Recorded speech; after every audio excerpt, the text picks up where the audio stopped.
At graduation, Jiang Yufeng and I had a farewell hookup. Afterward, he handed me a cigarette with practiced ease and joked, "When I find a wife, I'll never choose someone who smokes after sex." My throat tightened, and I asked him why. He said, "Ji Qing, I like them pure." I stayed silent for a long time, then cut off all contact with him. When we met again, he had become my new boss. To avoid awkwardness, I proactively submitted my resignation, but he cornered me in the office. 5 years, let's do it again. I lowered my eyes. No, I have to pick up my kid from school. The air went still. Jiang Yufeng froze mid-motion. I tried to get off his lap, but he held me down, immovable. His once burning gaze dimmed, and a crack appeared in his usual calm, composed expression. He gritted his teeth. "How old is the child?" I paused, then answered softly. 3. 3, not 4. And we had broken up 5 years ago. That child has nothing to do with him. Clearly, Jiang Yufeng knew that too. I tried to stand again. This time, the hand around my waist didn't stop me. As I pushed the door to leave, he spoke again, his voice tinged with suspicion. "I remember your personal information showed you as unmarried." I paused mid-step. Steadying myself, I turned back calmly. "I just got the marriage certificate recently." "Recently, and the child is 3 years old?" I nodded, looking perfectly at ease. "Yes, we had the child before marriage." Jiang Yufeng didn't respond. His sharp eyes swept over the cheap wedding ring on my hand, and he let out a disdainful laugh. "I don't find it shameful." I showed it to him openly, even almost poking it into his eye. Just as I sensed he was about to lose his temper, I quickly escaped. That night, back home, I let out a heavy sigh of relief. Sometimes lies are the most effective way to resolve unforeseen troubles. The ring was bought yesterday at a $2 store. Cheap and effective, I thought it would be enough to eliminate any last bit of old feelings Jiang Yufeng might have for me. Sure enough, the next day my resignation was approved. HR came to inform me personally in the afternoon that I could leave after handing over my work within a week. Normally, resignation takes a month, but I only needed a week. It was obvious whose influence was behind this. I nodded and began handing over my remaining tasks to the intern.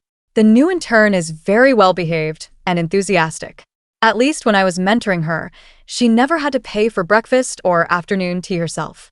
As it was getting close to the end of the workday, Wei Yu suddenly spoke up a bit bashfully. "Sister Ching Ching, could I leave a little early tonight? My boyfriend invited me to dinner." I hesitated. It wasn't that I couldn't let her go, but I also needed to leave early tonight to pick up my daughter from school. Seeing me silent for a while, she grew a bit anxious, clasping her hands together and pleading. I didn't know whether to laugh or cry, so I had to agree. "It's fine, you can go." She excitedly thanked me and started packing up. "My boyfriend is coming down soon." I was surprised. "He works here too?" Wei Yu looked mysterious. "No, he is." Before she could finish, a deep, magnetic voice interrupted. "All packed." My figure froze for a moment. If this voice were one I'd never heard before, I might have looked up out of curiosity. But unfortunately, this voice had filled my nightmares for the past 5 years, in those nights when I could barely fall asleep without medication. Jiang Yufeng's words kept echoing in my ears. "Ji Qing, you're too well behaved. I'll lead you astray, Ji Qing. Learn to smoke. Girls look cool when they smoke. I want to see a different side of you." Under those coaxing words, I fell for it and learned. From my sophomore year, I went from being Jiang Yufeng's admirer to his bedmate. Later, after beating out a host of senior and junior girls, I successfully became his girlfriend for 3 years. The day he accepted my confession, the weather was terrible, wind howling. At that time, he had just finished a date with a senior girl from his class and dropped her back at school. His car was parked right outside the girls' dormitory. A pair of large hands with distinct knuckles held a cigarette, lazily resting on the car window. He seemed to be resting with his eyes closed. The ash from the cigarette was scattered by the wind, floating in the air. I threw on a jacket, went downstairs, and knocked on his car window. Relying on that unique bit of special treatment he gave me, I confessed my feelings. At that moment, the sound of the wind around me seemed to slow down deliberately. It was as if a movie had been paused. I waited quietly for his answer. Jiang Yufeng turned his head to look at me, pulled out a cigarette, and brought it to his lips, his dark eyes unfathomable.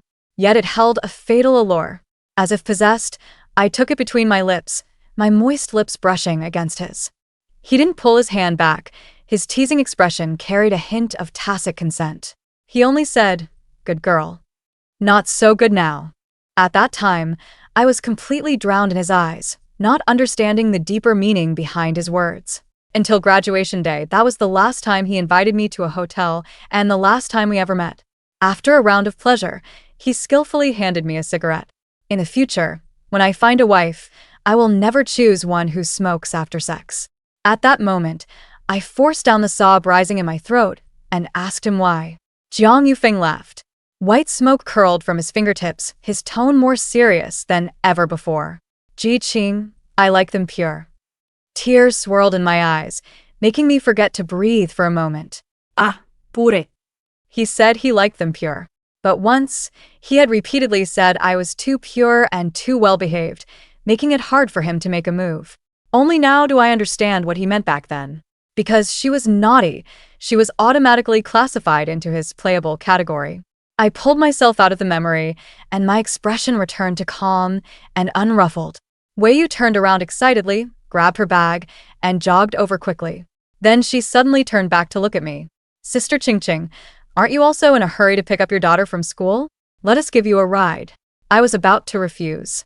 Jiang Yufeng walked straight over, picked up the bag I had placed on the table, and turned to walk toward the parking lot, giving me no chance to refuse. The atmosphere in the car was eerily quiet. Only Wei Yu spoke a few words from time to time, while Jiang Yufeng tapped the steering wheel nonchalantly. He responded to her lightly, but his gaze kept drifting toward me intentionally or unintentionally.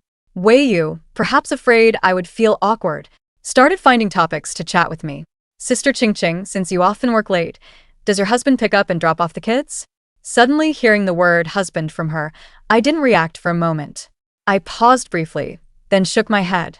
I made an excuse. He's in another city and doesn't come back often. She had an expression of, I see. Then she looked at the ring on my hand, which I bought a few days ago at the dollar store. Is this your wedding ring? It looks a bit faded. It looks like one of those cheap knockoffs online for a few bucks with free shipping. Oh, I didn't mean it that way. Don't misunderstand. Wei Yu realized she had said the wrong thing and turned to apologize, but I still caught the disdain and a strange sense of superiority hidden in her eyes. I guess compared to my cheap formula milk bag, her Hermes is obviously in heaven. I was about to speak when a laugh interrupted me. Jiang Yufeng reached out and patted her head, smiling with a face full of doting. All right, you didn't say anything wrong. No need to apologize. Then through the rearview mirror, he looked at me, as if making small talk, yet deliberately meant for me to hear. Poor people are all about saving face. If you talk so bluntly, won't you be afraid they'll make things difficult for you at work tomorrow? He said this to Wei Yu, but it was meant for me. A seemingly careless remark, yet laced with blatant protection on his part, and a subtle warning toward me. I pretended not to hear, and turned my head to look out the window. During the 3 years I was with Jiang Yufeng, I heard words like that countless times, saying I wasn't worthy of him. I admit, Jiang Yufeng and I were worlds apart. My family wasn't poor, but at best we were comfortably middle class, while the Jiang family was not just wealthy. They stood at the center of power. When we first got together, Jiang Yufeng made it clear to me, Ji Qing, you can be my girlfriend, but you'll never be my wife. I knew it. I always knew it. I guarded my heart well, never overstepping the boundaries, even a little. But when our feelings ran deep, I couldn't help but waver. Try once. Make an effort. What if it works out? So, as graduation approached, I took the initiative and asked Jiang Yufeng out. That day, he came to pick me up early. The car stopped at a quiet spot on campus. The driver voluntarily got out and waited at a distance. I was forced to turn around. Outside the window, the dappled shadows of plane trees cast sunlight into the car, dazzling me so much I couldn't open my eyes. An hour later, Jiang Yufeng was lazily leaning back in his seat, his white shirt slightly damp and a thin layer of sweat on his forehead. The car window was half open, the cold wind howling in, dispersing the white mist of his breath. I looked at him and slowly asked that question. Jiang Yufeng, do you love me? I think more than asking if he would marry me, what I really cared about was whether he had ever loved me. He looked at me, a rare seriousness in his mocking eyes. Graduation is coming. At that moment, I understood what he meant. Graduation was coming, So it was time to break up. The car stopped at the kindergarten gate. I opened the door and got out. My daughter, standing at the door holding her teacher's hand, saw me and waved happily. Ihurid over. After thanking the teacher, I looked down at my daughter. Sorry, mommy came late today. Have you been waiting long? My daughter lifted her little face. She pointed her little hand. Is it because of this uncle that you're late? I was startled and turned to look in the direction she pointed. Jiang Yufeng had somehow appeared behind me. His formerly flippant expression now held a bit of gravity and a hint of barely perceptible joy. I froze, instinctively tightening my grip on my daughter's hand. He stepped forward and slowly crouched down in front of my daughter. Looking at her cute and well-behaved little face, Jiang Yufeng's usually cold tone softened a few notches. How old are you? What's your name? I didn't say a word or stop the scene. Having been together for 3 years once, I knew the person in front of me well enough.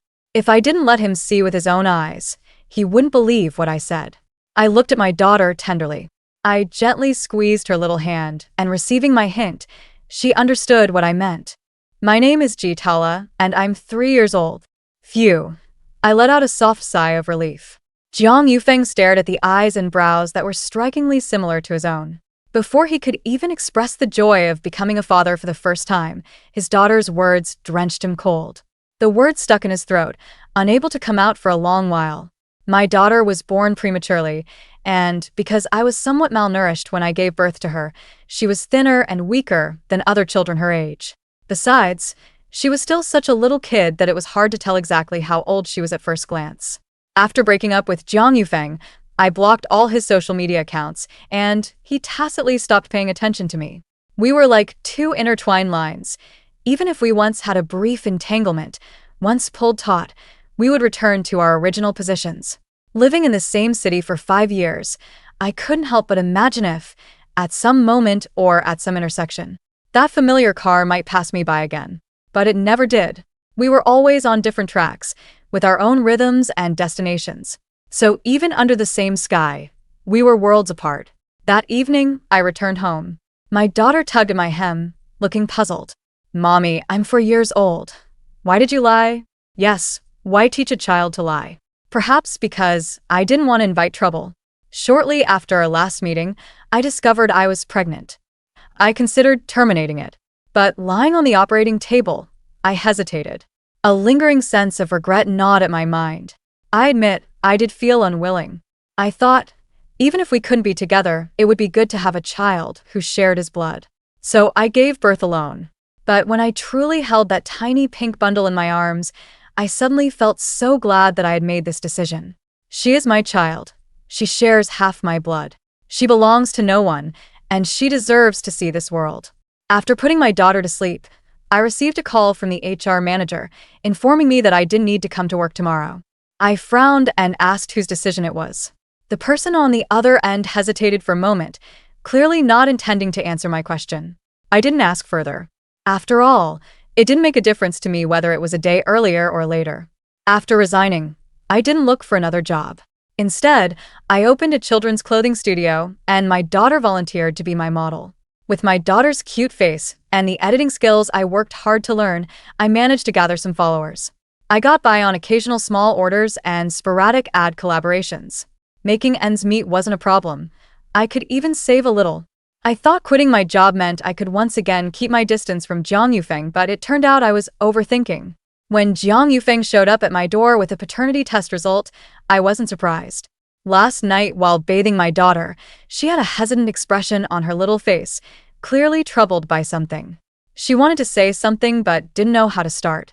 I pretended not to notice and continued washing her hair. After a while, she slowly said, "Mommy, I saw that uncle again at school today." I didn't say anything and kept washing her hair, as if afraid I'd be angry. She waved her hands to reassure me. That uncle didn't talk to me. He just patted my head and left. "Mommy, you're not mad, are you?" Seeing my daughter's cautious expression, I sighed, feeling a bit helpless. To a child, her parents are her whole world. When Taoyu first learned to speak, her first word was "mommy," and the second was "daddy." But in the end, no one was there to answer her. When she was 3, she also asked me why other kids had both a mommy and a daddy, while she only had a mommy. Faced with her curiosity, I chose not to hide the truth or lie to her. I didn't want to make up excuses and tell her that her father had just gone far away.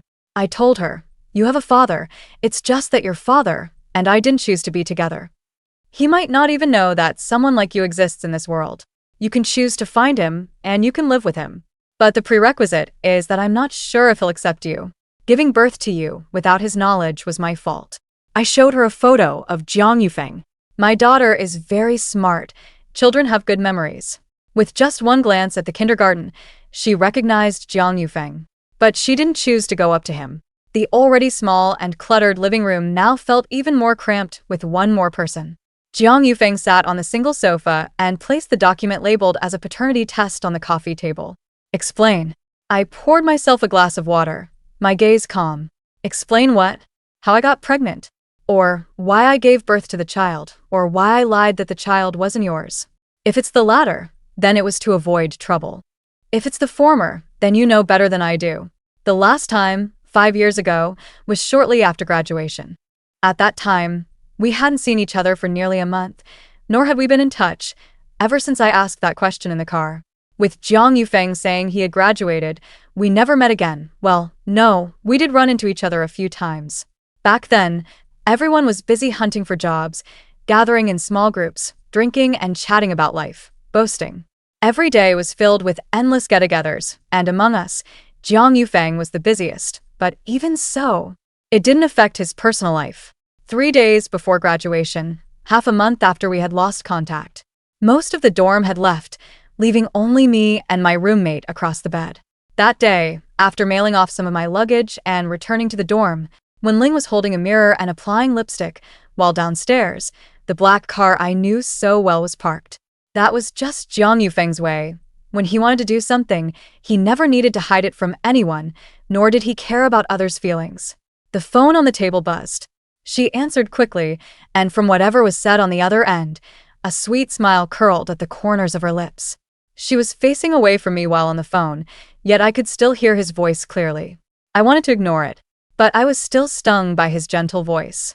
When the call ended, when Ling turned around and met my gaze, the smile in her eyes grew even more unbridled when she saw the expression I couldn't hide in time. As she left, she said, "Ji Qing, you've monopolized him for 3 years, and I've been coveting him for just as long. Now that you've broken up, don't act like I stole him from you." With that, she clicked her high heels down the stairs. But my hand froze over the call log, too afraid to press it. So this was it, we had broken up. And I, the one directly involved, didn't even deserve to hear the breakup, learning about it from someone else instead. Tears slipped down uncontrollably, landing on the phone screen. My hand trembling, I tried to go back, but accidentally dialed his number.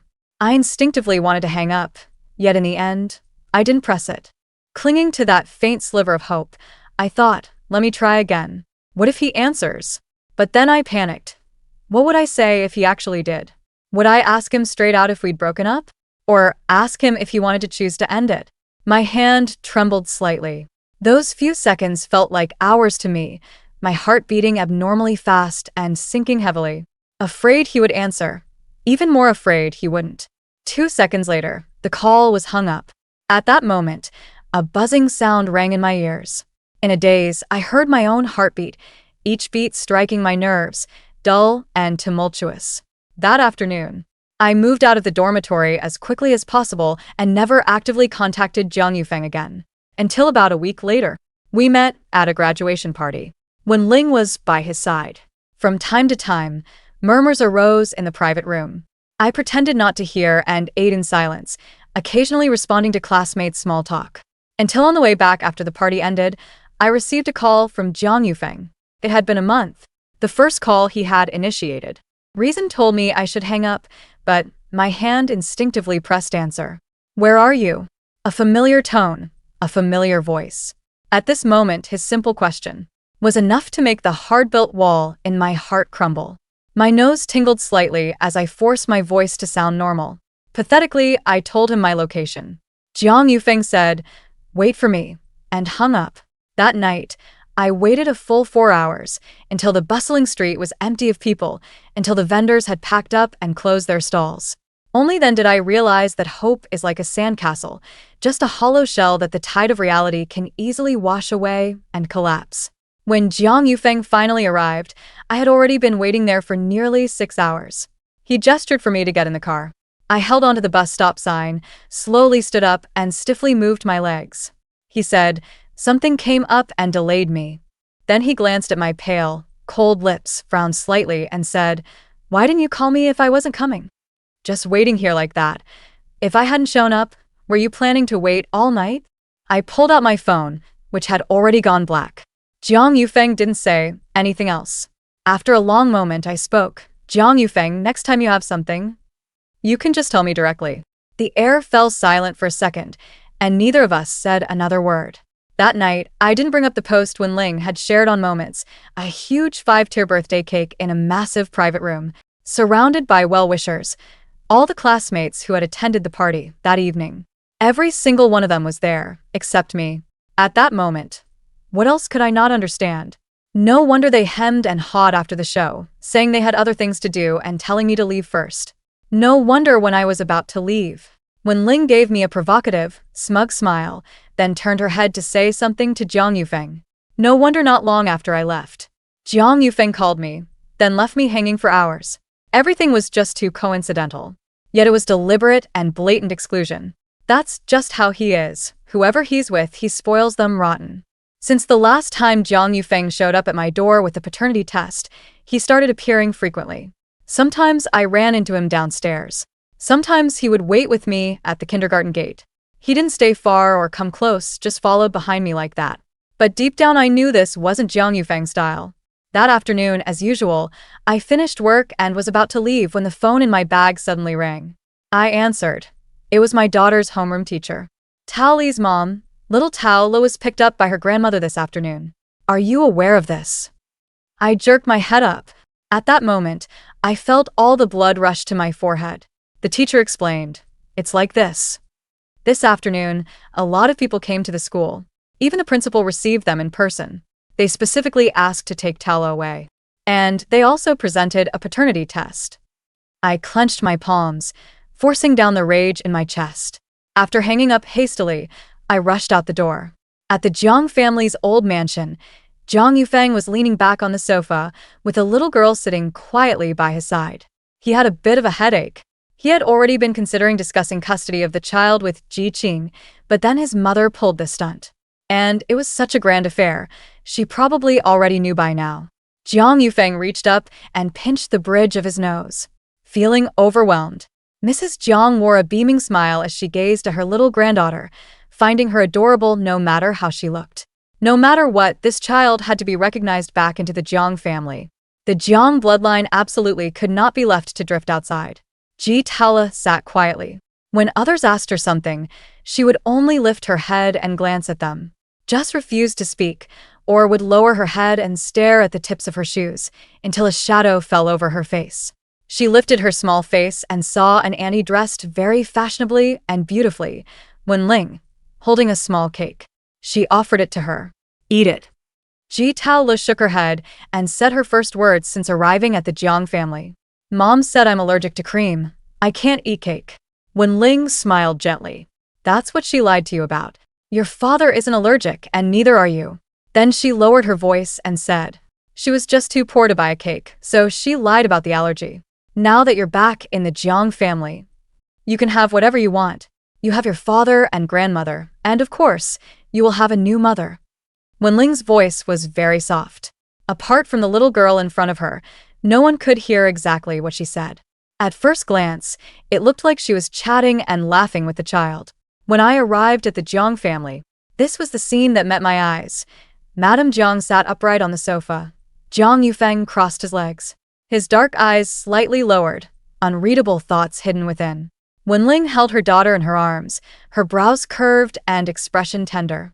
An outsider would never guess that they weren't such a happy family. Doré saw me and immediately ran over, her delicate little face finally relaxing. "Mommy," she called out, and the gazes of everyone in the room landed on me. I crouched down to gently hold her, patting her back soothingly. Her lips trembled as if she wanted to cry, but she held it back. Any child her age would be terrified if suddenly taken away by a stranger. My heart ached unbearably. I leaned down to kiss her, and after calming her down, I stood up, shielding my daughter behind me. Time to settle this. If it happens again, I'll call the police directly. Mrs. Jiang set her cup down heavily on the table with a cold laugh. Who do you think you are? I was just picking up my own granddaughter. Do I need your permission, an outsider? My daughter shrank back in fear behind me, so I patted her head to reassure her. I lifted my head and met her gaze. You said it yourself, I'm an outsider. So, what right do you have to take away an outsider's child? Isn't this considered abduction? She was so angry she couldn't speak, her face pale. Wen Ling quickly stepped in to help soothe her. Aunt Jiang, calm down. This child isn't just hers, he's also A-Feng's. She gave me a faint smile. Miss Ji, back when A-Feng dumped you and you secretly gave birth to the child, I understand that you did it out of love for A-Feng. But then you went to work at A-Feng's company and staged a run-in to make him discover the child. Wasn't that intentional? Now that he's acknowledged the child, you insist on taking her away, making her live a hard life where she can't even have cream. The child isn't a chip for you to climb the social ladder. Back then, you inserted yourself between me and A-Feng, seducing him into being with you. I've already let that go, but why can't you let this child go? In her description, she's the righteous girlfriend who stepped aside for love, and I'm the scheming woman who, after being dumped for stealing someone else's boyfriend, unwillingly tried to use pregnancy to climb up. I gave her a cold look. You can fool yourself with those words, but not me. Seeing I was unyielding, Madame Jiang slammed the table and snapped. This child carries the blood of the Jiang family. How dare you take her away, you worthless disgrace. Having a child out of wedlock. What good could she learn from you? The girl was scared into crying. I held her tightly in my arms, gently stroking her back. Wen Ling stepped forward, bent down, and waved at Dora. Dora, don't be afraid. Come to mommy. In an instant, the pent-up anger in my chest could no longer be restrained. I raised my hand and slapped her across the face. I lifted my chin and looked down at her hypocritical face, my voice calm and slow. Whose mother are you? Wen Ling covered her slapped cheek, utterly incredulous. Once she came to her senses, she tried to slap me back. But her raised arm was suddenly caught by a large hand reaching out. Jiang Yufeng's dark eyes flashed coldly as he ruthlessly shook her hand away. Wen Ling staggered back 2 steps, saying nothing more, but her eyes were fixed on me, piercing. I didn't care. I turned around and picked up my daughter, walking out. When I stepped out of the Jiang family's gate, Jiang Yufeng's car was already parked outside. He opened the car door, raised an eyebrow slightly, and after a few seconds of silence, he withdrew his gaze. I'll take you back. I stood there without moving. He repeated himself patiently. I glanced around. It was indeed hard to get a taxi here, so I decided not to be overly dramatic. Carrying my daughter, I got into the back seat. After arriving home, I made an excuse to send my daughter to her room, intending to have it out with Jiang Yufeng. He seemed to sense something. He had been standing outside the door, not leaving. When he saw me come out, Jiang Yufeng raised an eyebrow, casually stubbed out his cigarette, and tossed it into the trash can. Before I could speak, he interrupted me with an unexpected remark. Let's get married. I froze. It took me a moment to process what he meant. After a few seconds of silence, I asked back, because of Tala? Jiang Yufeng slowly lifted his eyes to look at me. If I said no, would you believe me? I shook my head. Obviously not. He let out a scoff. There you have it. Whatever the motive, now that my mother knows about Tala's existence, she won't let a child of the Jiang family grow up outside. Things like today might happen often in the future. She even has ways to ensure you never see the child again. You only have 2 choices now. Either marry me, or face the risk of losing Tala at any moment. If you think about going to court, I'd advise you to give up that idea now. She has plenty of ways to deal with you. Besides, Tala will receive a better education in the Jiang family and enter top-tier universities. For the sake of the child, you should know which choice to make. Jiang Yufeng's words were like a heavy shackle, firmly trapping me in place. Yes, even though I didn't agree, I had to admit he was right. A powerful family like the Jiangs would definitely raise the child well. So, what was I hesitating about? No matter what Jiang Yufeng's motives were for proposing marriage, the fact was I couldn't escape. Time ticked by second, as he stood by, looking down at me quietly. I lowered my eyes and stared at the ground.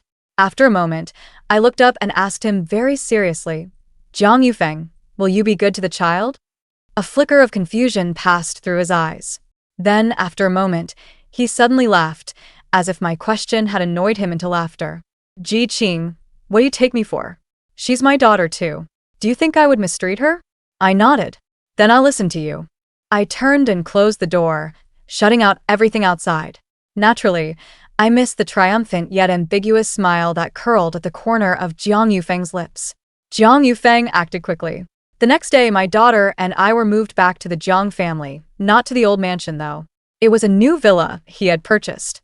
At first, my daughter wasn't used to it and refused to speak to him. Jiang Yufeng wasn't a patient man.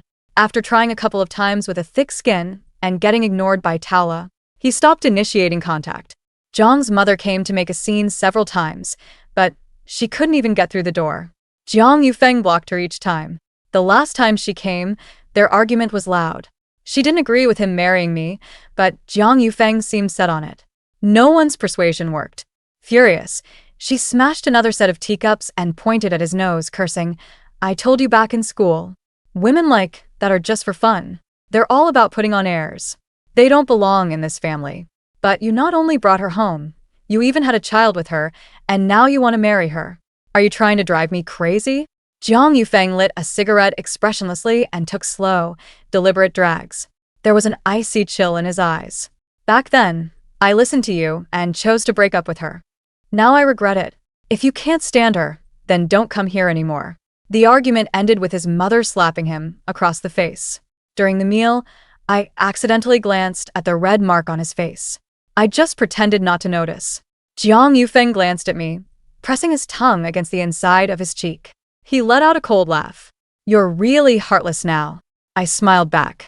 I fed my conscience to the dogs. Jiang Yufeng caught on that I was making veiled insults. But he didn't take offense. He took out a document and handed it to me.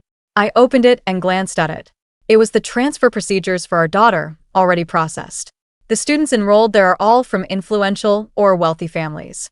She will have a better future there. I nodded and sincerely said, thank you.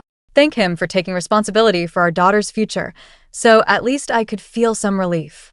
After the meal, Jiang Yufeng recommended a few more wedding planners. I frowned and asked, you want to hold a wedding? He took off his jacket and sat down on the sofa, correcting my wording. Not me, us. I casually flipped through the brochures, pointed at one, and said, this one, then fell silent. Hold a wedding? Is that really necessary? Jiang Yufeng glanced at the one I picked, his deep eyes narrowing. His gaze turned colder for a moment, then returned to normal. Never mind. There's plenty of time ahead.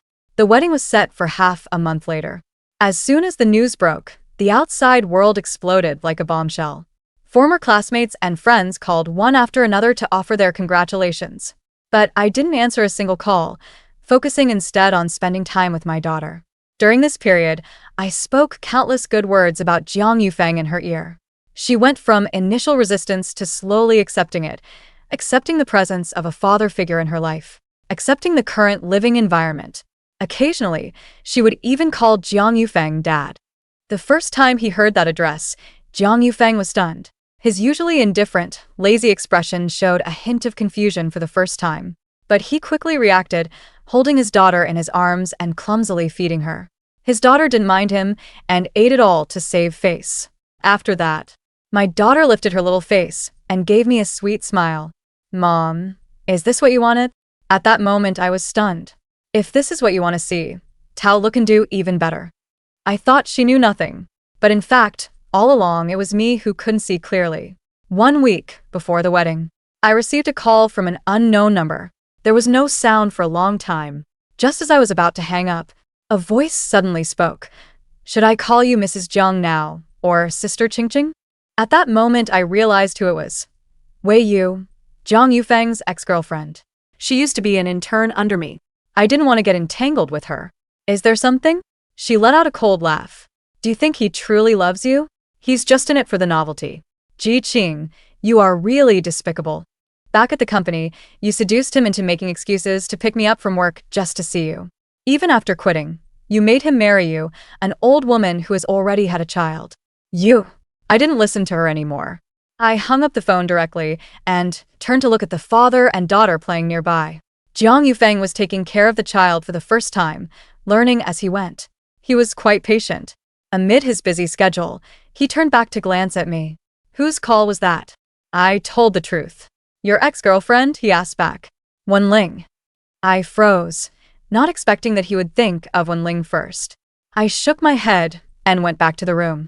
Whether it was Wei Yu, who had accompanied him for 3 days, or Wenling, who had pestered him for years, I didn't care about any of them. After a while, Jiang Yufeng pushed the door open and came in, pulling a key out of his pocket. The wedding dress I specially designed for you was airlifted here this morning. Go try it on. I didn't move, so he simply picked me up around the waist and carried me to the next room. He put it on for me himself. Standing in front of the floor-length mirror, I looked at myself in the glass. It fit perfectly and was very beautiful. A pair of large hands appeared on my waist. Jiang Yufeng slowly placed his head on my shoulder. His breath sprayed on my neck. This intimacy after 5 years made me a bit uncomfortable. I instinctively turned my head away. Although I tried hard to ignore his burning gaze, I couldn't help feeling a little scalded by him. I tried to break free, but he held me tightly. Ji Qing, what happened in the past, it's all over. We can choose to start anew. Jiang Yufeng closed his eyes, his voice so soft that I could barely hear him. Forgive me, I don't want to let you go. I let him pick me up and lay me on the bed. Then he took off my wedding dress until we were once again bare before each other. Afterward, he held me in his arms and lit a cigarette. White smoke filled the air, just like that time in the hotel. I sat up, took the cigarette from his mouth, and took a deep drag. He looked at me and smiled. Want to smoke? Wait for me, I'll go buy you a lady's cigarette. The mockery in my eyes deepened. So this is the difference between love and not loving. At 2 in the morning, 2 cars drove out of the villa one after another. Only one was going to the convenience store, the other to the airport. A year later, I settled down in Sacheng and opened a children's clothing store. In my spare time, I still design clothes. But after making the clothes, I always put them in the deepest part of the cabinet. Across the street from my door was a coffee shop. The adult and child stared intently at the woman across from them. Jiang Tala took a sip of her milk tea and asked curiously, Dad, why don't we go in? We're always sneaking a peek at Mom. Jiang Yufeng pinched the unburned tip of his cigarette. Your mom doesn't want to see us. Jiang Tala shook her head and replied with a smile. No, she just doesn't want to see you.